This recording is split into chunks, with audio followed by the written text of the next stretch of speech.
Hello, class. Isaiah Weller, and today I am going to be talking about anti-gun control. And so, my intended audience is any United States citizen who is old enough to understand these subjects and to understand the issues of gun control that are going on. So, let's get started. Thomas Jefferson ratified the Second Amendment, and the Second Amendment reads, "A well-regulated militia, being necessary to the security of a free state, the right of the people to keep, and bear arms shall not be infringed." This statement made the right for citizens to bear arms a fundamental right under the Constitution, and that is very important, as we'll see later on. But there are many people in the government that are now trying to take that right away from the citizens of the United States. And many of the arguments that they make, there are many arguments that they make, but three of these arguments that I'll discuss today are: banning guns saves lives. Number two, more guns means more homicides. Number three, we already have too many guns, or the citizens already have too many guns. But each of these arguments is faulty, and some of them are faulty in several ways. So let's go through these three arguments made by the gun control people and find out why gun control is bad and why gun control should be abolished. Number one, advocates of gun control say banning guns will save lives. Now, banning guns may save lives now, ... For example, fewer people will be able to commit suicide with guns. Also, fewer people will commit mass shootings, right? Well, banning guns may save lives now, ... but not in the long run. There may be fewer suicides with guns, but if a person really wants to commit suicide, they're not going to let the lack of a gun stop them. You can kill yourself with a straw if you know how. So they're not going to let, oh, I don't have a gun, what am I going to do? Now hopefully nobody wants to commit suicide, but it's a reality, and if they really do, they jump off a bridge or whatever it is. And the other thing that I said, that if we take away guns, there'll be fewer mass shootings. Why don't you tell me again how criminals follow laws? Criminals, such as mass murderers, mass shooters, do not obey laws in general, right? So why would we assume that they will obey gun control laws? They're called criminals for a reason. They don't abide by the law. So why would we assume that taking away guns is going to stop these criminals? Why do we assume they're going to obey these laws? If the government seeks to disarm everybody, who's going to be disarmed? Only the people that are law-abiding, that follow the governments. The criminals are not going to give up their guns. They are not going to follow that law. So the only thing that banning guns will do is to allow the criminals who still have the guns to kill more people than if the citizens were armed. So here's a question for you. Would you want your loved one shot to death because no one had a gun to stop the shooter? Let's say you're eating at a restaurant and a guy comes in with a gun and a mask on and starts shooting people.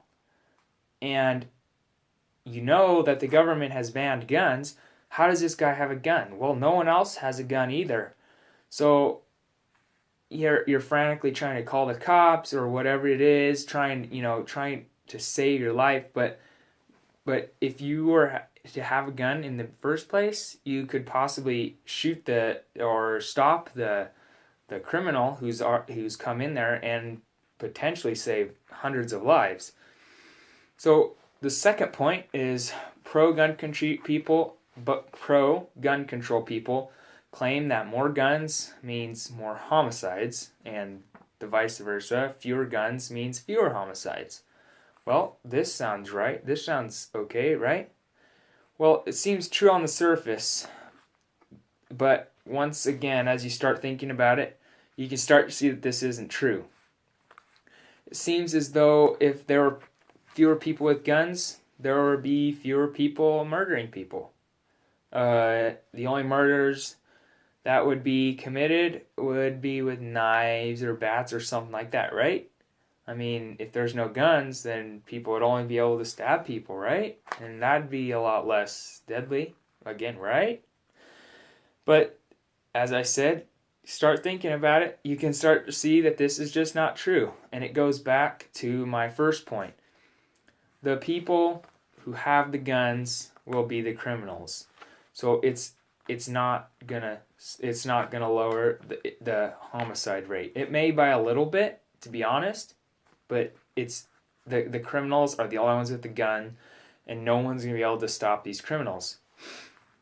Criminals do not want to get shot. Just like you and me, we don't really like walk out in the street and say, "Shoot me! I just want to feel what it feels like." No, criminals the same way. They don't want to get shot, and so they know if a citizen was armed, then the criminal wouldn't want to rob it. If they had X-ray vision and looked at a guy and saw he was armed, he's not going to rob him.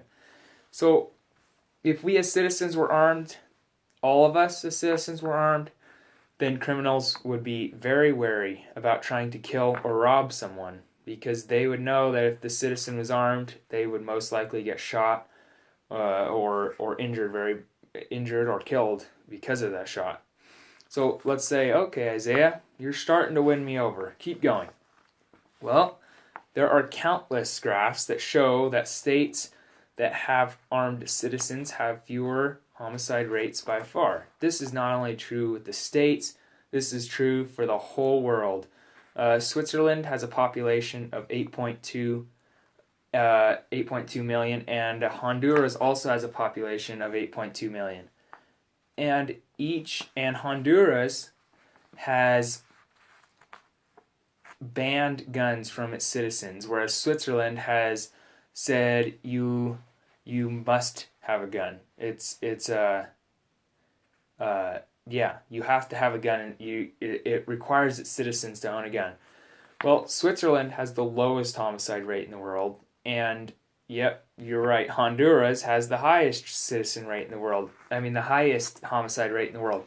So there are countless graphs of the states too that have crime that's skyrocketing high, and then as soon as a carry permit is legalized, that you can have a concealed carry permit, or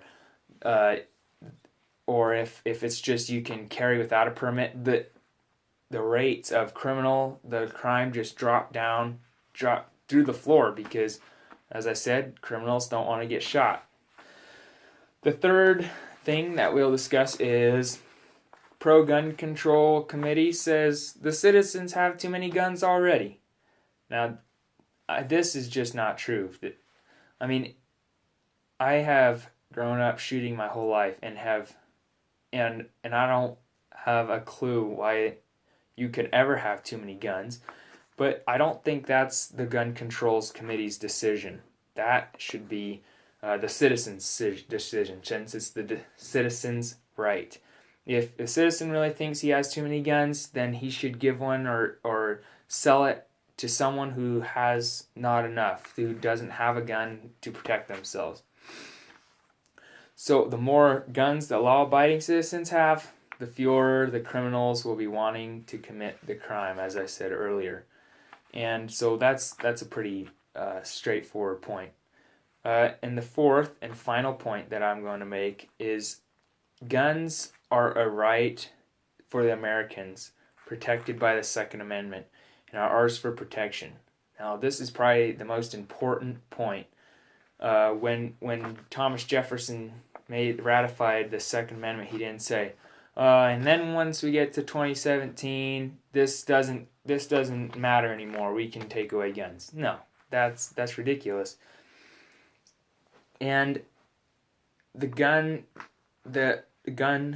guns are ours, and our right to be ours, to protect ourselves. And they're mainly the number one reason is to protect ourselves from criminals, whether it's an intruder, robber, mass murderer, rapist. Their guns are there to protect us. Criminals, like I said, are not going to try to commit a crime if they know they're going to get shot. And if they do want to get shot, then hopefully the citizen has a gun and knows how to use it and can shoot him if he really wants to rob a gun happy zone or whatever. So the other thing is mass shooters. They love unarmed targets. I mean, think about it. If you're gonna, it goes back to the same thing. Criminals don't want to get shot, just like you and me. So the second point is guns protect us from the government.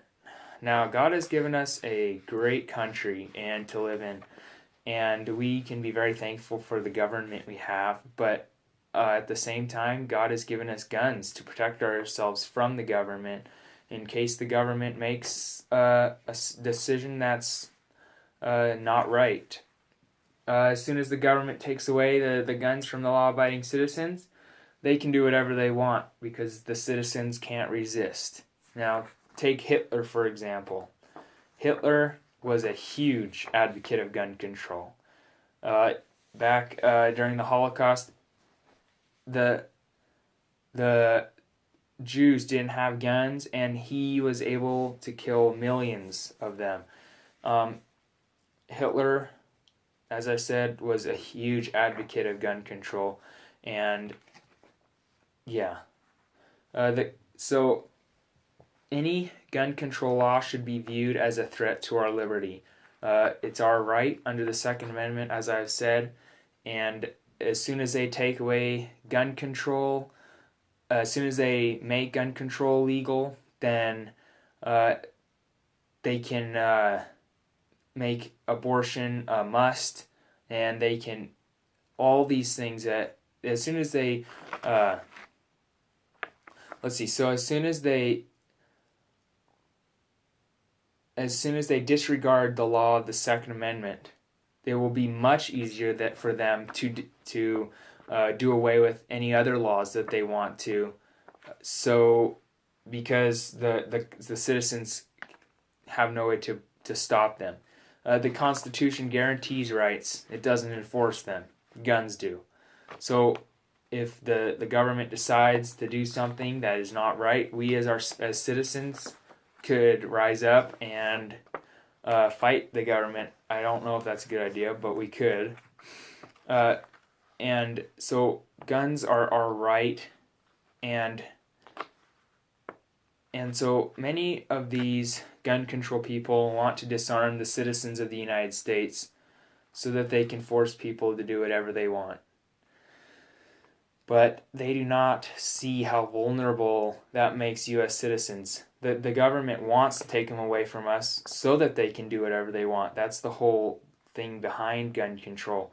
But what they don't understand or haven't thought of yet much is that you take the guns away, not only will you not be able to protect yourself away from the government, the citizens won't be able to protect themselves from the criminals. So we need to fight for our gun rights and show the United States government that we are not afraid to fight for our right to carry and bear arms. So I hope you'll join me and stand up for our right to bear arms, which is our right under the Second Amendment to the Constitution of the United States. Thank you.